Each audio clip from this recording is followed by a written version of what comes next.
inside your bedroom. We stopped counting the days, lost in the rhythm. Physical side. Hello, everyone, and welcome to Black Girl Love. This is your host, Cat Williams, as always. Whew.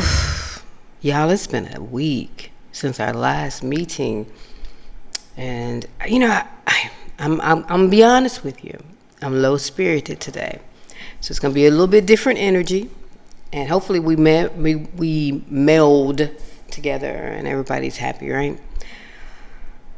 So many things to talk about in this first portion of Black Girl Love, because we break it down into 3 different sections, because we like to be digestible, and you can skip over the things if you don't like it, right? So in this first section, under the title of Black, I was thinking about living in America and how hard it is right now for everyone, not just Black people, everyone.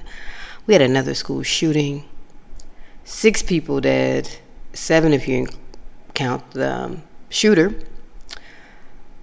The USD, the dollar, is being devalued everywhere. I mean, child, they're thinking so less of us. And the cost of living is high. I mean, it's as high as giraffe titties. I mean, just high.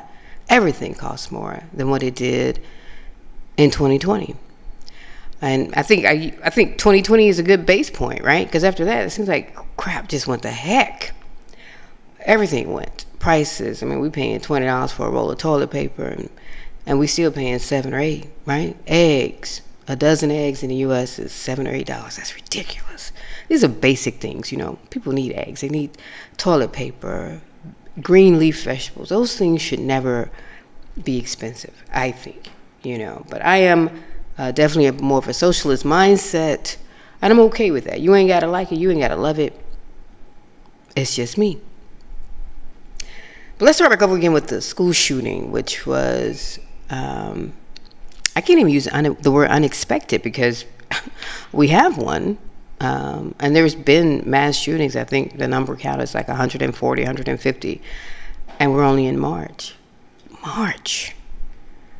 So we got 6 people dead, 3 young children who we don't know what they would have contributed to this world. We do know that in the years they were here, we can assume that they were loved and they gave love. And that's enough, right? To justify your existence.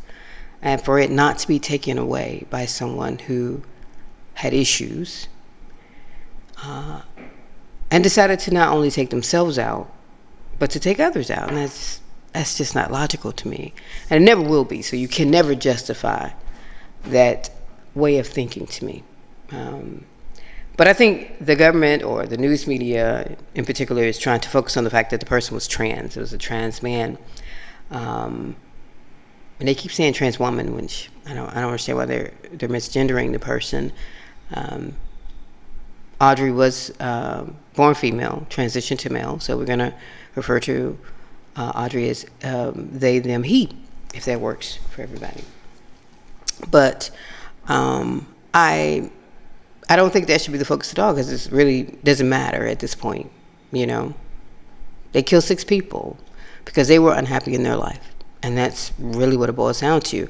Now, we don't know what was going on with him mentally. We do know that his mother has reported that he was under a doctor's care for various mental health issues and things like that. But the fact that this person owned 7 weapons that they were legally able to purchase,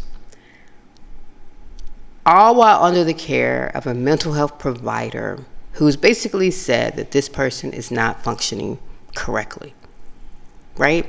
And correctly, that's a basic. I don't even know if we can do a baseline in America, because we all a little off.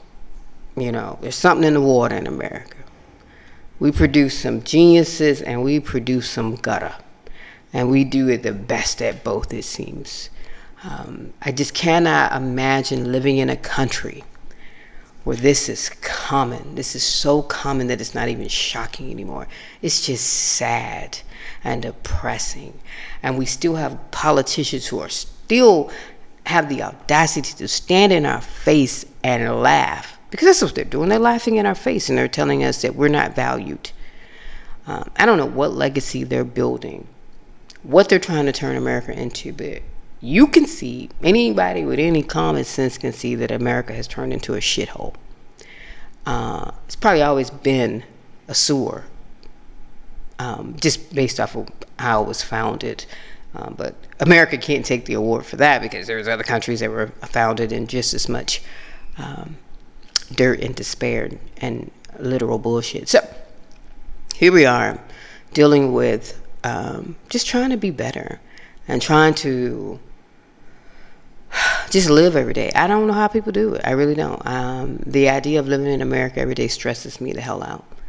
I cannot imagine thinking twice before going to the grocery store about, will I be shot or killed in the grocery store? Will I be shot or killed in the movie theater? Will I be shot and killed at a concert venue? Will I be shot and killed in my school? When those parents dropped their kids off that morning, they did not think that they now would pick them up that afternoon. When those 3 workers, co-workers, teachers, educators went to work that morning, they did not think that they would not be coming home that evening, right? But here we are, saying rest in peace, prayers for their family, GoFundMes and bullshit like that, when all we need to do is pass some laws. But we'll never do that, because America, and by America I mean some men and some women, have decided that this is the way we're going to go. Which leads me to an interesting article I saw today that said that the number of passport requests is the highest that the U.S. has ever seen. And that essentially they're going to be behind. If you put in a passport request, baby, put it in well before that trip or that move or whatever you plan on doing. If you're trying to, secure a second home just in case this one goes to heck, woo child, do it. But be prepared that it may not be, a quick process. And there's nothing wrong with that. Life happens. Government stuff is what it is. But once you get it, use it. Do what you got to do. I did mention that the dollar is being devalued. And that's going to be interesting for those who live abroad, me, and their income is derived in the U.S. or is based in the USD, or based on the USD rather. I've seen it here reflected in Mexico. It's not cheap anymore. Well, honestly, I've never been one of the people who thought Mexico was cheap. A lot of other people do. I said it's cheap-ish. And it depends on where you live. If you're coming from New York or parts of Cali, yes, it's cheap. But if you're coming from the Midwest or Deep South, it's not. It's very comparable, including food costs, which have went up here as well. Now, I used to think you can make a savings on the food costs. I really did. Now I don't think you can. I think it's very much apples to apples, oranges to oranges. If you are considering Mexico, don't do big cities. Lean toward the smaller towns. Your dollar will stretch further, and that should be a concern for you. And if it isn't, you need to educate yourself. You really do. Because the cost of living is going up everywhere. It's not just in America. It's across the board, because we are a global economic world. We're no longer siloed. We haven't been siloed for years, decades. So what happens in America is going to be felt everywhere. What happens in England is going to be felt everywhere. What happens in every major country is going to be felt everywhere eventually. America's in a recession and nobody's even saying it out loud. We're almost into a depression, but we've been in a recession on and off for years. Literally years. We've had the housing market collapse. Banking is a joke. And America just keeps producing money. Money just magically appears, which tells you there is no value in money. The value is you believing in the American government. And the politicians are eroding that left and right. Now, I didn't want to get deep and dark, but I felt like I had to get that off my chest, right? And my opinion is just my opinion. I'm backing it up with a lot of emotions and facts. You ain't gotta like it. You ain't gotta love it. You ain't even gotta listen, honey. Exit out. As we move into Girl in Black Girl Love. Let's get it. Inside your bedroom, we stopped counting. We are back for the second portion of Black Girl Love. And this portion is always the most interesting one to me because I'm like, what am I going to talk about when I talk about girl stuff or woman stuff?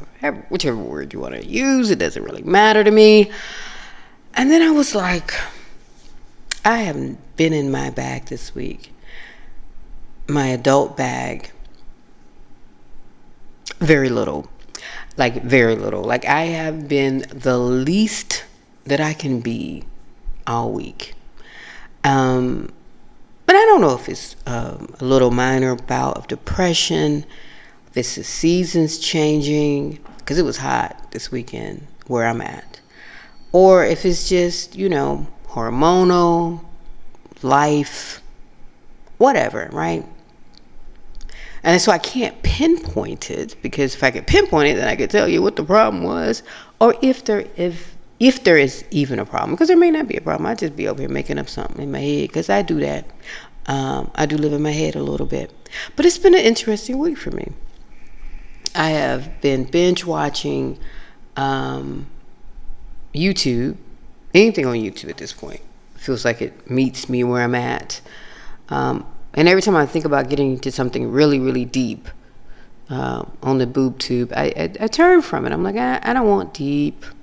Right? I reread a book that I've read probably 3 or 4 times just because it was light and frothy, and I needed light and frothy in my life. And that's okay, right? That's a good thing. I've been drinking, I'm staying hydrated, eating what I like to eat, but in moderation, which is a great thing as well.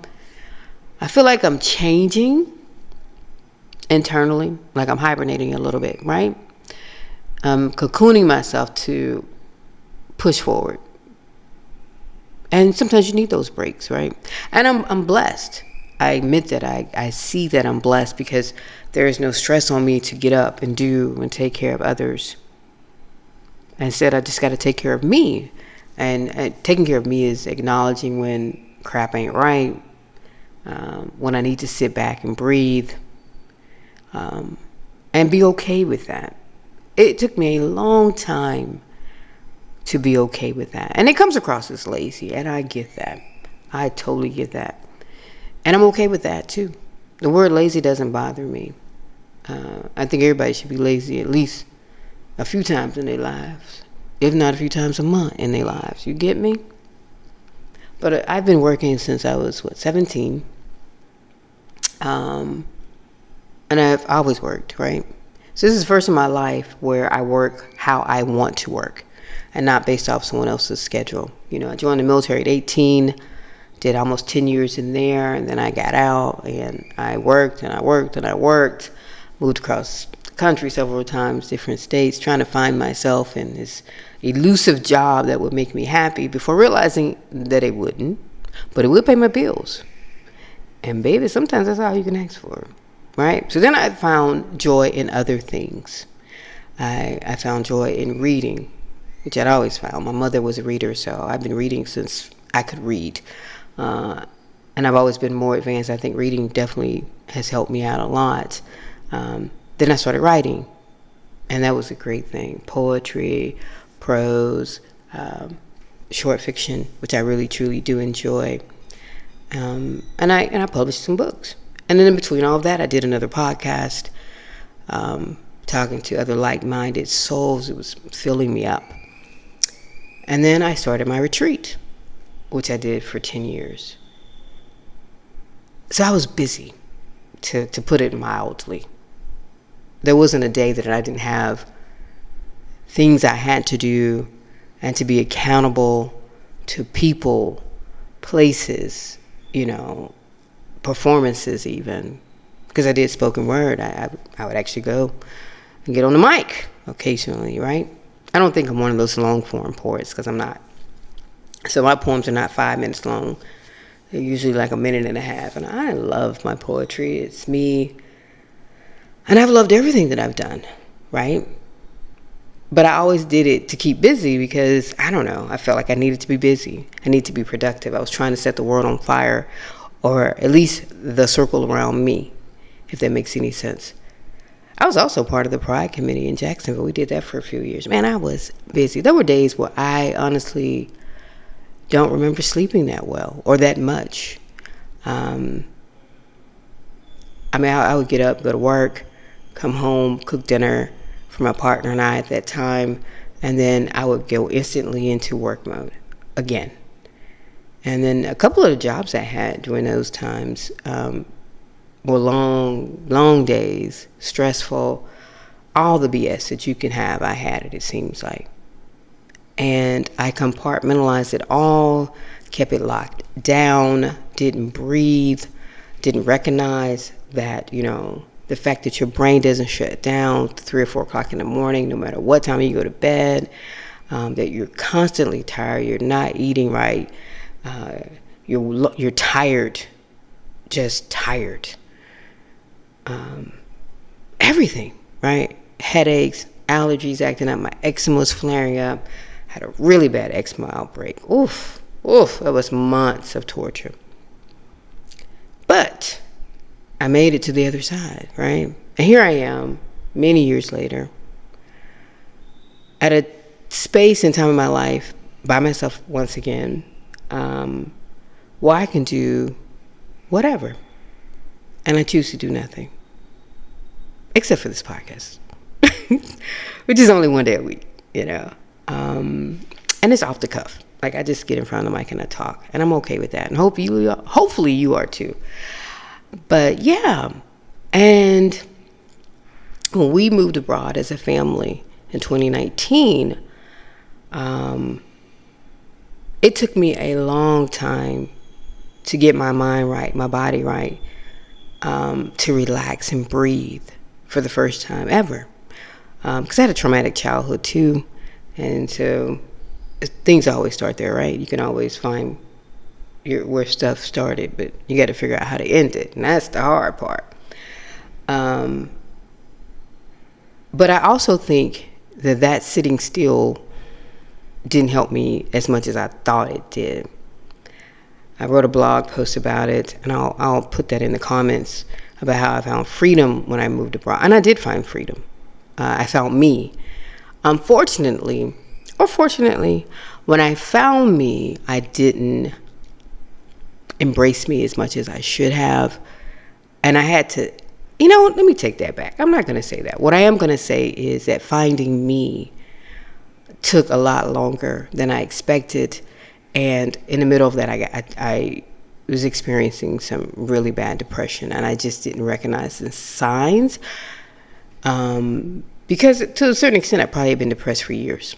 And then me being free and not having to account for every minute of my day allowed me a lot of room to be me and to sit in my own self. And what I found was interesting. Interesting enough that I didn't embrace it at first, right? I had to see it, acknowledge it, and now I feel like I'm finally embracing who I am today and not who I was when I started this journey. I started this journey with a wife, and I don't have that anymore. And that's one of my biggest regrets. I will not happily, I will honestly say that. Because I just wasn't there toward the end. I couldn't be, because I was still trying to figure out me. And that was hard. No, I'm not taking blame or even doing percentages and shit like that, because it makes no sense, because life is life, and crap happens. And I wasn't in a relationship by myself. But I acknowledge who I am today versus who I was the same time frame last year. And it's a different person. I've had some time to breathe. and to find who I am without other stuff. And boy, even just that's the other stuff not being there opened me up to who I was and what I was doing and how I needed to correct some things and change course direction. And that's what I'm trying to do. And I think that's why I wanted to do this podcast too, to find others like me. And it's also why I'm bringing my retreat back. Yep, it is coming back. All that to say, all of that, I am bringing Shades Retreat back. It'll be next year. I'll be announcing things in the next few months. And right now it looks like I'm going to do it once a year. I might move it up to 2 times a year. Just what spirit moves me to do is what I'm going to do. I'm at a different point in my life than when I started Shades Retreat in 2009. I am not that same person. The people who are coming to Shades, because there will be the same people who were there before, have changed as well. So Shades has to change to meet them where they're at and to also welcome newcomers. I'm excited about where it's going to go. I'm excited to put the work in again. But I'm also promising myself grace. I'm giving myself so much grace. It will not look like the other Shades, but it will be Shades Retreat. It's just that simple. It will be what it's going to be. And I'm excited about that. I am truly excited about that. Join me on the journey as we grow. Inside your bedroom. Alrighty, we are back, y'all, for the last portion of Black Girl Love on this week's episode. Anyway, I think we're on week 5. Woo! It is going fast. This once a week thing, that's like a job. But I'm okay with that because I'm finding myself really enjoying it. And next month, we're going to have guests on. So, whoop, whoop. I think we're going to have guests on. I think it's going to be next month. If not, it'll be May. And that's okay because we're changing and we're growing and we're going as we go. But if you didn't know, there's this big debate going on about TikTok, and the American government is trying to ban TikTok in America. And the reason is because they said that the Chinese are basically infiltrating America through TikTok. And I'm like, okay, all right. I mean, okay, I guess. And I'm like, but what are they getting from it? How to cook a casserole in a crock pot? How to make something in an air fryer? I mean, what are we giving and divulging? Is it information on our phone? I mean, the same information that Facebook has access to? And the same information that all of the apps have access to and that they've used with and without our knowledge? Is that what we're worried about? Are we worried about another country doing the exact same thing that our country is doing to us? I think that's what they're talking about. And I love social media. I have to. You have to in this day and age, right? People say they don't like it, but they're on it every day. I will be the first to admit I like being in your business. On Facebook, on TikTok, on IG. Baby, give it to me. And I'm the first to admit that I will keep my business off of all of those platforms when it suits me, because I'm an adult and I make decisions, right? And you have to too. You have to figure out what's going to work for you and what you're going to share and what you're not going to share. And you have to be smart about it. With that being said, I love TikTok because I've learned so much on TikTok. It's not just the gossip and the stories and being in people's business. There have really been some beautiful TikToks on there discussing so many topics. And TikTok is you. What shows up in your feed is what you're feeding it. And the dogs are barking. Alrighty, so we started back with the dogs have exited the building. I don't keep it real, right? I could edit that out, but why? Dogs bark. It's a part of life. And when you live in a country where, I don't know, there's more noise, it is what it is, right? So I'm okay with it. I have no complaints about the dog barking. But back to TikTok. And again, one of the things that I absolutely love about TikTok is the sharing of information, the feeling of finding your tribe. It's much more so than Facebook. And I don't know why there's such a huge difference. Facebook could have been TikTok, but instead it tried to monetize every freaking thing that it could. And so you can't upload anything without them, doing everything they can. And plus it's become this site where they prevent everything in the name of being socially correct or politically correct, right? So you can't say anything. You can't speak your truth about any other people, because then it's wrong, and they're going to ban you, and they're going to block you. And they've done that to me a couple of times. So I'm okay. I've moved past it. I'm no longer upset. Maybe. But anyway, I love TikTok. It's one of the things I do look forward to every day, is going on there and just learning something new. Laughing. I mean, there's so many great videos on there. Kids, babies, but there are problems with TikTok, but there's a problem with every site. And so I'm not really understanding the American government's decision to ban it. But on the flip side of that, China bans everything. And if you didn't know, now you know. I went to China years ago. Nothing works over there internet-wise. I mean, it sucked. I couldn't get on Facebook. I could barely get into my email. I mean, it literally shut it down. It is a communist country, and they're going to do what they're going to do, honey. And that's what they decide to do.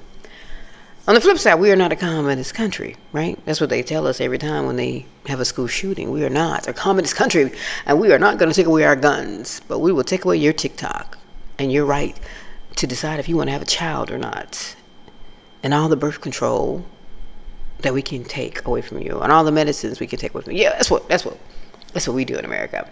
We are worried about TikTok.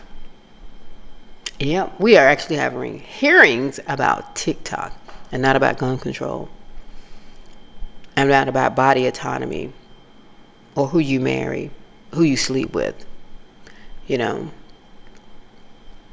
Yeah, that's what we're talking about in America. But anyway, back to TikTok and my love of it. I always come across someone who does an excellent video, and I just wanted to share this one with you because I like it. Let's tune in. And after I play it, I'll tell you why I'm sharing this with you. One of the most interesting types of people to work with as a somatic-based trauma therapist is people who intellectualize their feelings. And the reason is because, similar to those who are referred to as having high-functioning anxiety or depression, these folks often fall through the cracks. And the reason is because they can tell you where certain behaviors originated from, where their thought patterns come from, what they should do in order to change some of these pieces, but they still feel the same. And typically the root is that they're not connected to their bodies. So they think about it, they analyze their feelings, but they don't actually feel their feelings. They don't feel safe enough in their body too. So on the surface, someone might assume, okay, you're done therapy. There's no more work to do. Pack it up.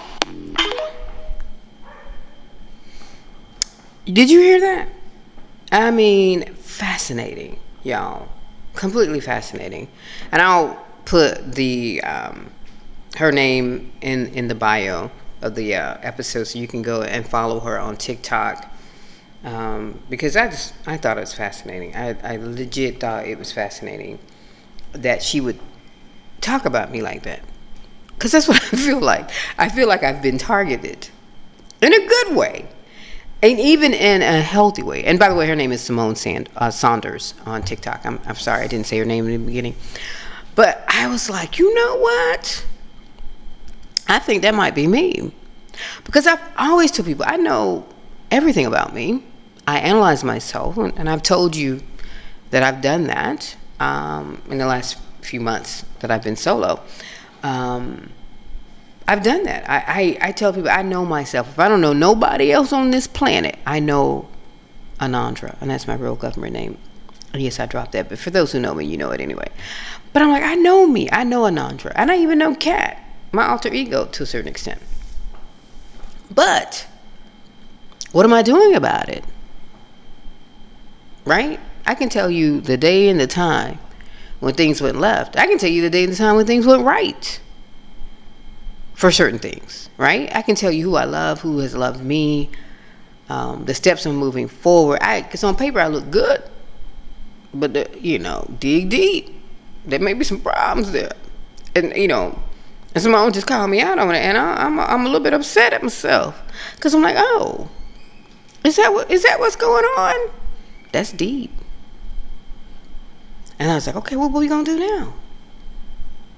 Because I've acknowledged it, I've analyzed it, I've said this is why. Now I got to do the real work, and maybe you do too. And I ain't pointing no fingers, because when you point a finger, the other ones are pointing back at you, right? And then what they always say, that's what old people say, because it's true. But on the flip side, the finger needs to be pointed, right? And you can wag it a little bit, because shake it. You might need it. But that's the stuff that I come across on TikTok, right? And I guess that's because that's what's on my FYP, as they call it, For You page. I follow a lot of black creatives who are just dropping gems every day, right? And they're sharing their lives, their journey, their healing process, the hurt that they've inflicted, and the hurt that they've gotten, and some hurt that they've earned. Nobody moves through this life without hurting someone. It's just not possible, right? It may not be a deep hurt, but you're gonna scratch someone, and it may even be your fault. You are who you are, but you can change who you are. You can change some aspects of you. I've always said, if you're not growing and changing along with aging, you're just really dying. You just haven't died yet, and that's a horrible way to live. And I think at some point in this journey of living abroad and trying to find my new center of being, I wasn't living as lovely as I wanted to internally, right? And I'm dropping my own shit here because it's me, not you, it's me. And I'm just waking up to that realization. Like, that video, that TikTok was like a ding dong moment for me. It's like a bell went off, right? And I was like, girl, that's the problem. You know what the problem is, but you're not really actively working on solving it or changing your behaviors as much as you think you are. Because I've changed a lot, don't get me wrong. I am growing and I am changing, but I think I stagnated for a while there. But I'm back. I'm back, bitches. I'm back. And I'm about to label this episode as adult, because I've cursed quite a bit, but that's okay, because I curse quite a bit in real life too. And there's one thing about this podcast is, if you know me, then you know me, and this podcast is going to be me with some extra people involved in it when they come on the show to share who they are. Because I'm just a black girl who loves hard, doesn't always love right. And I'm learning to love myself a little bit more and a little bit better. Thank you for taking or joining me on the journey, taking the journey with me. Yeah, I like the way that sounds. I'm put that on a t-shirt amongst a whole bunch of other stuff. Cause I need some traveling t-shirts, because I'm getting ready to hit the road here in a little bit. I need some good t-shirts, so send me some t-shirts. If you got a link or something to some good profound statement t-shirts, I will love it. Just show about who I am and stuff. I am Kat. And this is the end of episode 5 of Black Girl Love. We'll see you next week. Same time, same place, on Wednesday, whatever time that may be. Peace and love, y'all.